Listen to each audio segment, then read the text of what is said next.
Students, welcome to the assistant classes. बच्चों, हमने last class में जो पिछली क्लास थी उसमें हम लोगों ने ट्रीटमेंट ऑफ रिजर्व समझे।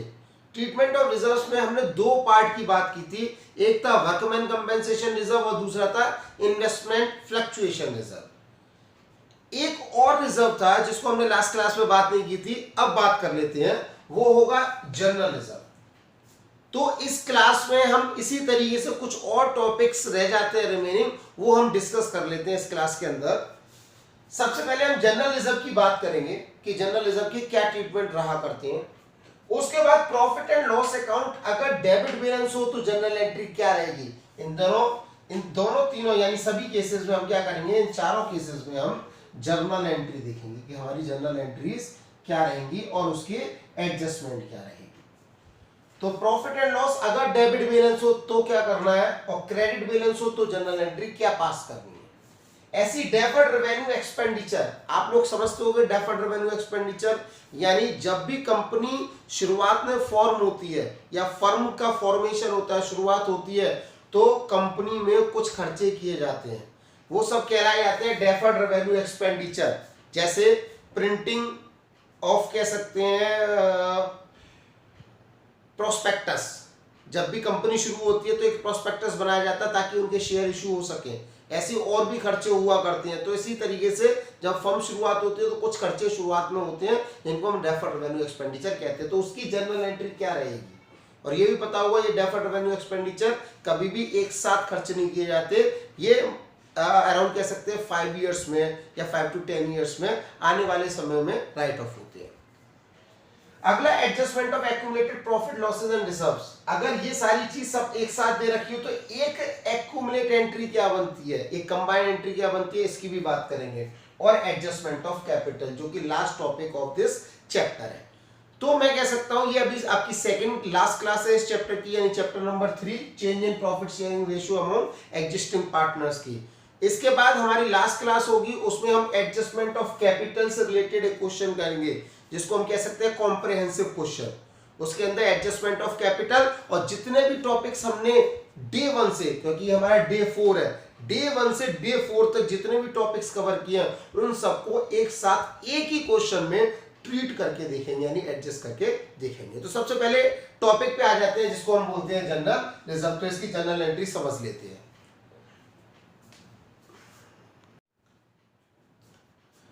तो स्टूडेंट्स, हम जर्नलिज्म में दो कंडीशन पे बात करेंगे। When general reserve is not to be shown in new balance sheet, यानी जो भी जनरल रिजर्व पिछले साल का है उसको हम आने वाली बैलेंस शीट में शो नहीं करना चाहते। इसका मतलब साफ साफ ये है कि वो जो रिजर्व है जो प्रॉफिट से निकाला हुआ इससे जनरल रिजर्व के नाम पर है, उसको आप अपने आप में बांट लीजिए, यानी पार्टनर्स में डिस्ट्रीब्यूट कर दीजिए। तो मैं अदर नेम भी दे सकता हूं, डिस्ट्रीब्यूट बिटवीन पार्टनर्स।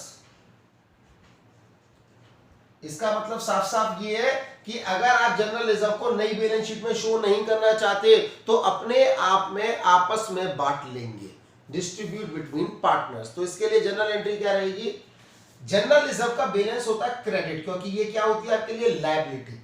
तो इस जनरल रिजर्व को कर दीजिए डेबिट। तो general reserve account debit to जो भी पार्टनर्स है, तो partners capital account.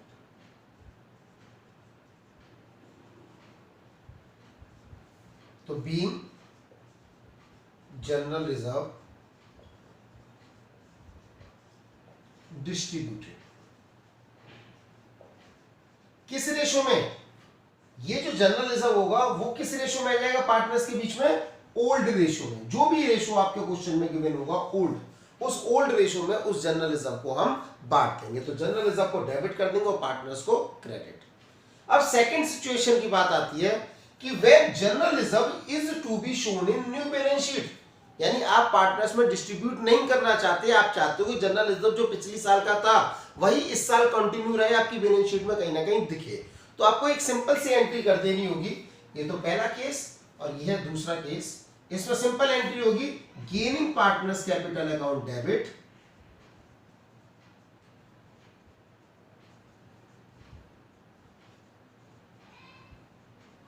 To sacrificing partner.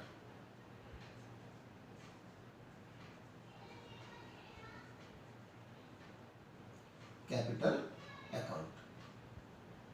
तो आपको इसमें क्या करना होगा, गेनिंग रेशियो और सैक्रिफाइसिंग रेशियो निकालना पड़ेगा, और जो भी आपके पास जनरल रिजर्व का बैलेंस है उसको गेनिंग टू सैक्रिफाइस में बांट लेना होगा। इसको और बेहतर, दोनों ही की सिचुएशन समझ में आएंगी, इसको और बेहतर तरीके से समझने के लिए एक क्वेश्चन आपकी स्क्रीन पे आने वाला है, उस क्वेश्चन को आप खुद ट्राई करेंगे, और अगर आपसे नहीं होता है तो वो मुझसे पूछ लेंगे बाय मैसेज। तो ये देख लीजिए, ये क्वेश्चन आपका ध्यान से पढ़िएगा और देख लीजिए।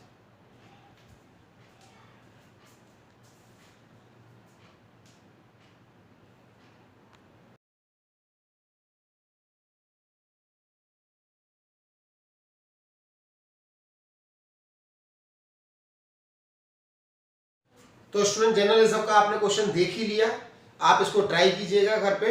अब हम नेक्स्ट टॉपिक यानी सेकंड और थर्ड टॉपिक को बात करते हैं, पॉइंट को, जिसमें profit and loss account debit balance और profit and loss account credit balance. इन दोनों केसेस में अगर आपकी बैलेंस शीट में कहीं ना कहीं प्रॉफिट एंड लॉस अकाउंट दे रखा है, कहने का मतलब ये है कि प्रॉफिट एंड लॉस डेबिट का मतलब असेट साइड में, यानी बैलेंस शीट में आप कहीं एसेट साइड में देख पा रहे हो P&L अकाउंट, तो वो बैलेंस आपका डेबिट माना जाता है। और अगर कहीं ना कहीं लायबिलिटी साइड में दिख रहा हो बैलेंस शीट के अंदर, तो इसका मतलब वो आपका क्या माना जाएगा, वो आपका माना जाएगा लायबिलिटीज, यानी P&L का क्रेडिट बैलेंस। अब सर इसकी जनरल एंट्रीज क्या होती है ये भी बतला दीजिए, देख लेते हैं। प्रॉफिट एंड लॉस आप खुद कह रहे हो डेबिट है, बैलेंस कौन सा है, डेबिट। तो आप कहीं ना कहीं एसेट साइड दिख रहा हुआ, तो आप इस डेबिट को क्या कर दो, क्रेडिट। तो to profit and loss account को क्या कर दीजिए, क्रेडिट, और पार्टनर्स को क्या कर दीजिए, debit. Partners capital account debit. किस रेशियो में, ये रहेगा आपका ओल्ड रेशियो। दोनों ही, यानी बैलेंस शीट का कोई भी आइटम हो, चाहे वो असेट साइड का हो चाहे वो लायबिलिटी साइड का हो, अगर वो पार्टनर में बट रहा है तो वो ओल्ड रेशियो में ही बटेगा। जैसे जनरल रिजर्व, आपने जनरल रिजर्व जब पार्टनर्स में बांट रहे थे तो बैलेंस शीट से तो लिया था, जनरल रिजर्व हमेशा बैलेंस शीट की लायबिलिटी साइड में लिखा होता है, तो उसको जब बांटा तो ओल्ड रेशियो में बांटा था। लेकिन जब वो बैलेंस शीट में दिखाना चाह रहे थे नई वाली में, तो आपने गेनिंग टू सैक्रिफाइस कर दिया। यहाँ पे इसी तरीके से P&L को जब आप बांट रहे हो तो ओल्ड रेशियो में बटेगा, बस जो डेबिट बैलेंस है उसको क्या कर दोगे आप, क्रेडिट कर दोगे, और पार्टनर्स को कर दोगे डेबिट। ऐसे ही क्रेडिट साइड, तो यहाँ क्रेडिट बैलेंस है तो प्रॉफिट एंड लॉस को क्या कर दीजिए, डेबिट।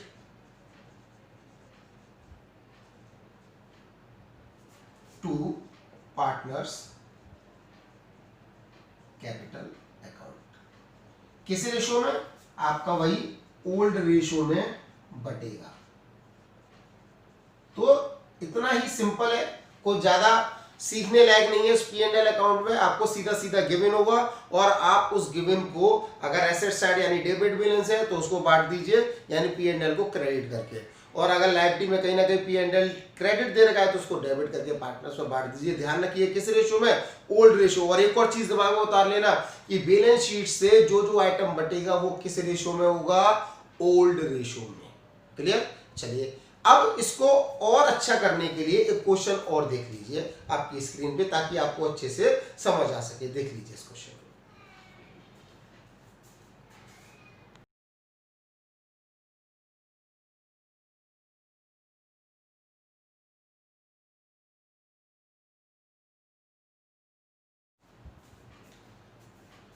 तो आपने क्वेश्चन देखा होगा, इस क्वेश्चन में P&L अकाउंट डेबिट बैलेंस है, तो उसी हिसाब से, यानी ये पहला वाला केस अगर क्रेडिट होता तो उस हिसाब से हो जाता। तो यहां तो क्वेश्चन में डेबिट बैलेंस है, तो आप इस एंट्री के थ्रू इसको कर लोगे। क्लियर। चलिए अब हम नेक्स्ट टॉपिक को कवर करते हैं, जो कि नेक्स्ट टॉपिक है आपका डेफर्ड रेवेन्यू एक्सपेंडिचर।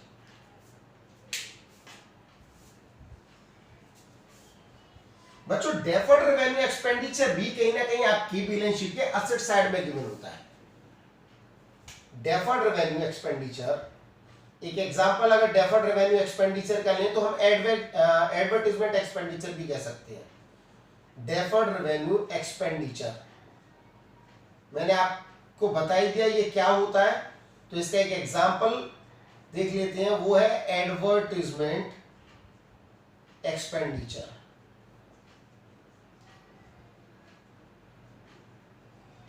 तो इस एडवर्टाइजमेंट एक्सपेंडिचर को आप हमेशा ही असेट साइड देखोगे, क्योंकि इसका बैलेंस कौन सा होता है, हमेशा ही डेबिट बैलेंस, क्योंकि ये असेट साइड दे रखा होता है बैलेंस शीट के अंदर। बैलेंस शीट के अंदर असेट साइड में दे रखा होता है। तो जब ये डेबिट बैलेंस है तो उसको क्या कर दीजिए, credit to advertisement expenditure account, और किस में बांट दीजिए, पार्टनर्स कैपिटल अकाउंट में, तो उसमें कर दीजिए डेबिट। किस रेशियो में, ये भी तो बैलेंस शीट में कहीं ना कहीं गिवन है, तो ये भी किस रेशियो में जाएगा, ओल्ड रेशियो में। तो यहां लिख दोगे आप old ratio.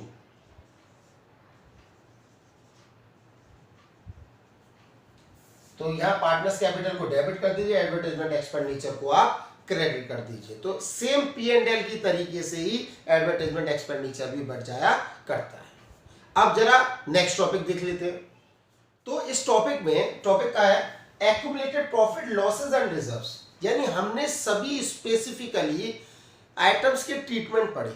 In case question में वो कह रहा है कि आपको एक सिंगल एंट्री पास करनी है। क्वेश्चन में साफ साफ लिखा हुआ, आपको डिफरेंट चीजें आइटम्स दे रही होंगी, जैसे कर देते हैं जनरल रिजर्व लिख देते हैं, कोई भी कॉन्टिजेंसी रिजर्व है,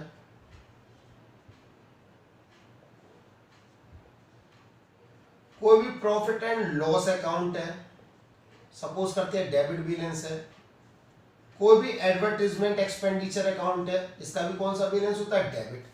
तो आप क्या करोगे, इन सब का टोटल कर दोगे। आपको पता है जनरल रिजर्व का बैलेंस होता है क्रेडिट, कॉन्टिजेंसी रिजर्व भी कौन सा है, क्रेडिट, ये दोनों डेबिट। तो जब भी हम क्या करेंगे, इन दोनों में से इसको घटा देंगे तो कुछ अमाउंट निकल के आएगा। और क्वेश्चन में साफ साफ लिखा हुआ कि आपको एक सिंगल एंट्री पास करके, एक एडजस्टमेंट एंट्री पास करके इसको कर देना है। तो उसको हम क्या करेंगे, फिर सिंगल एंट्री, इस अमाउंट का सिंगल एंट्री जो भी बनेगी वो एंट्री होगी आपकी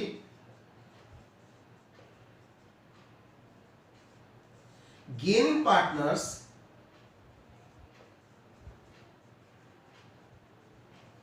capital account debit to sacrificing partners capital account. तो इस तरीके से गेनिंग और सैक्रिफाइस दोनों ही रेशियो निकाल के आपको ये एडजस्टमेंट एंट्री पास कर देनी होगी। इसको और अच्छे तरीके से समझने के लिए ये क्वेश्चन देख लीजिए। तो स्टूडेंट्स, क्वेश्चन आपकी स्क्रीन पे है। X, Y and Z are sharing profit and losses in the ratio of 5:3:2. They decide to share future profit and losses in the ratio 2:3:5.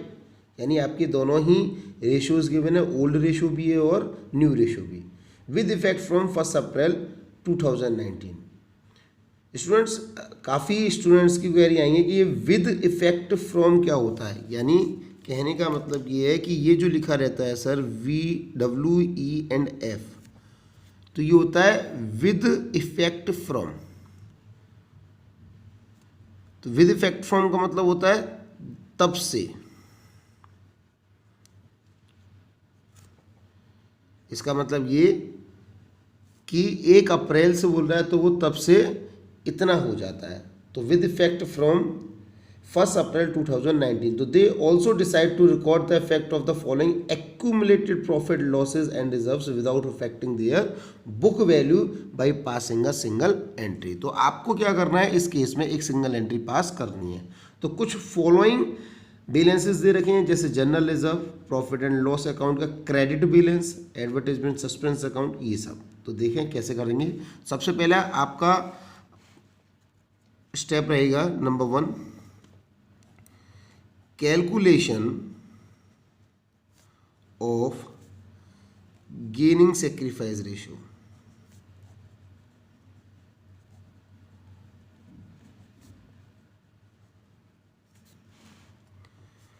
तो इसको निकालने के लिए हमें क्या चाहिए, ओल्ड रेशियो और न्यू रेशियो। तो ओल्ड रेशो आपका दे रखा है 5:3:2 और न्यू रेशो दे रखा है आपका 2:3:5। तो आप इसको निकालने के लिए कौन कौन पार्टनर्स है आपके पास, एक्स, वाई एंड जेड।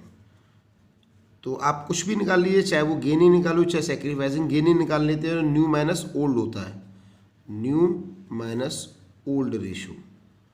तो न्यू है 2/10 माइनस ओल्ड है 5/10।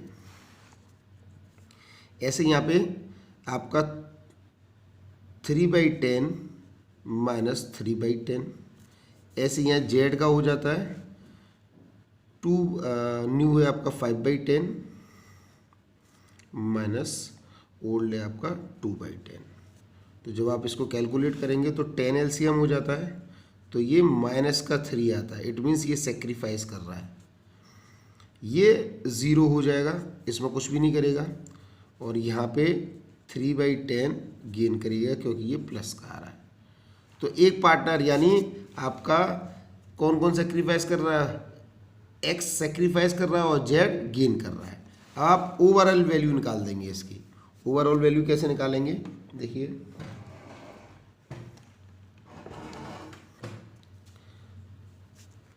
आपके पास बैलेंसेस है general reserve, profit and loss का क्रेडिट बैलेंस और लास्ट में है एडवर्टाइजमेंट सस्पेंस। तो ये हो जाता है आपका, ये गिवन है 6000 क्योंकि जनरल रिजर्व का भी कौन सा बैलेंस होता है, क्रेडिट। ये पहले से ही क्रेडिट बैलेंस है 24,000। तो इसका जब आप टोटल करेंगे तो ये हो जाता है 30,000 क्रेडिट बैलेंस। जबकि एडवर्टाइजमेंट सस्पेंस क्या होता है आपके लिए, डेबिट बैलेंस होता है क्योंकि एसेट साइड में दे रखा होता है। तो ये गिवन है आपका 12,000। तो आपका 30,000 में से यानी 30,000 में से 12,000 गए तो बच्चे कितने, 18,000। तो आप क्या करेंगे, एक एडजस्टमेंट एंट्री यानी सिंगल एंट्री पास कर देंगे, एडजस्टमेंट एंट्री। आपका बैलेंस है 18,000, तो 18,000 आपका गेनिंग रेशियो आ रहा है, गेनिंग सेक्रीफाइस 3/10। तो ये हो जाता है आपका 5400, 18,000 इंटू 3/10। आप क्या करेंगे, एक सिंगल एंट्री पास कर देंगे। जो गेन हो रहा है जेड गेन हो रहा है, तो जेड्स capital account debit to X capital account. ये सेक्रीफाइस कर रहा है कितने से, 5400 और 5400। तो ये था क्वेश्चन, ठीक है। तो स्टूडेंट्स आपको ये क्वेश्चन समझ में आ गया कि कैसे सिंगल एंट्री पास करते हैं in case of accumulated profit losses and reserves. और अगर वो सिंगल एंट्री पास करने की ना कह रहा होता तो हम जैसे स्पेसिफिकली यानी इंडिविजुअली हम एडजस्ट करते आए हैं सभी आइटम्स को, उसी तरीके से हम ट्रीट यानी एडजस्ट कर देते।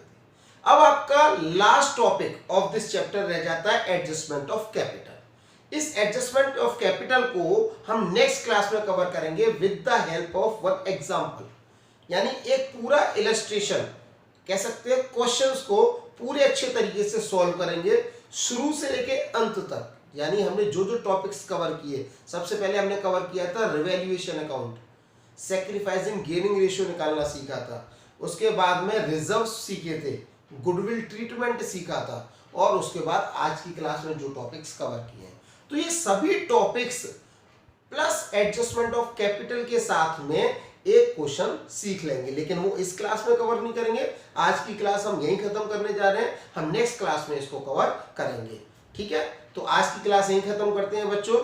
उम्मीद करता हूँ समझ में आया होगा। अगर कोई भी इससे रिलेटेड क्वेरीज है या मैंने क्वेश्चन आपकी स्क्रीन पे जो अवेल कराए उससे रिलेटेड कोई भी क्वेरीज है, क्वेश्चन नहीं सॉल्व हो पा रहा, तो आप मुझे मैसेज कर सकते हैं और पूछ सकते हैं। जब तक के लिए थैंक यू।